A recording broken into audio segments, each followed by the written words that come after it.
This trip to Zurich is a new, not quite normal version of something Brian and I love: traveling. Road trip, train ride, ferry ride, airplane, anywhere. We like all travel and most shopping. And this trip to Zurich has all the accoutrements of our other trips and is also nothing like anything we've ever done. As we usually do, we take a car service to the airport so we can be fancy and also avoid the park and schlep. And even before Brian had Alzheimer's, our combined lack of direction adds 20 minutes to all transportation transitions. We have a restaurant meal before our 6 p.m. departure. I buy a stick of lipstick and a small tube of hand cream. Brian buys some candy. We share gum. We share a bottle of water. On the plane, we enjoy the settling in, the attention of the flight attendants who already like us because Brian is mindful about his size and doesn't swing his arm into someone else's drink, and he expresses appreciation to every single Swissair representative. We seem like people who will not be screaming for more booze or more peanuts at midnight. No one loves business class more than people who always fly coach. We are smiling from the moment we board. I arrange our business class pods. We are gushingly polite to the attendants. It's obvious that we like each other and are happy to be traveling together. As soon as we get our beverages in glasses, we toast my sister and brother-in-law who are paying for our business class trip to Zurich. Dignitas's office is in Zurich, and that's where we're headed. Dignitas is a Swiss nonprofit organization offering accompanied suicide. For the last 22 years, Dignitas has been the only place to go if you are an American citizen who wants to die, and if you are not certifiably terminally ill with no more than 6 months to live. This is the current standard in the United States, even in the 9 right-to-die states plus the District of Columbia, about which many older or chronically ill Americans harbor end-of-life fantasies, and which I researched at Brian's direction, until we discovered that the only place in the world for painless, peaceful, and legal suicide is Dignitas, in the suburbs of Zurich.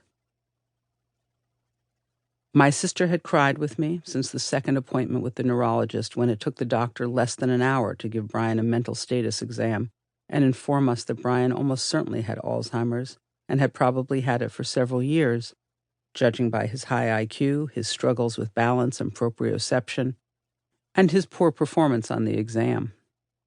It took Brian less than a week to decide that the long goodbye of Alzheimer's was not for him, and less than a week for me to find Dignitas at the end of several long Google paths. From summer to winter, my sister Ellen, who loves me and loved Brian, did her best not to make suggestions, not to offer if-onlys, not to say that maybe Brian's Alzheimer's wouldn't be too bad or would progress very slowly, not to cry when I wasn't crying, and not to pour out her own grief at the loss of one of her favorite people and our compatible foursome. When they met for the first time 14 years ago, Brian went into Ellen's kitchen with his winning ways and said, "I really love your sister." My sister didn't turn around. She said, "Hurt her, and I will kill you." Ellen called me early one morning in December when we were pretty sure that we'd cleared the hurdles for Dignitas and said, "Just tell me what you need."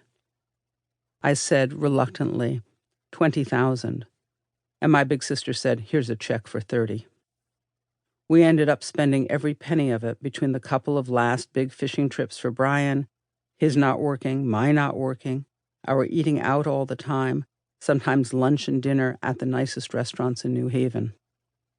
We spent it on what was to be our last joint birthday celebration, and on 4 nights in the 5-star hotel in Zurich, and the car services, and the tours of Zurich, and my friend flying to and from Zurich to keep me company on the flight home, on whatever makes bad months bearable, plus the cost of Dignitas itself, around $10,000 all in. In our Swissair pods, Brian and I toast each other, and we say, "Here's to you," a little hesitantly, instead of what we usually say, "Cent'anni," may we have 100 years, a very Italian toast. There is no Cent'anni for us. We won't make it to our 13th wedding anniversary. We lean closer to each other, and then we pull back, each of us fussing with our shoes and carry-ons, each of us opening our little gift bags from the airline and pulling out the socks, yes, and the eye masks, never, and the tiny toothpaste and the tiny toothbrushes which we persist in believing will delight the grandchildren, which they never do.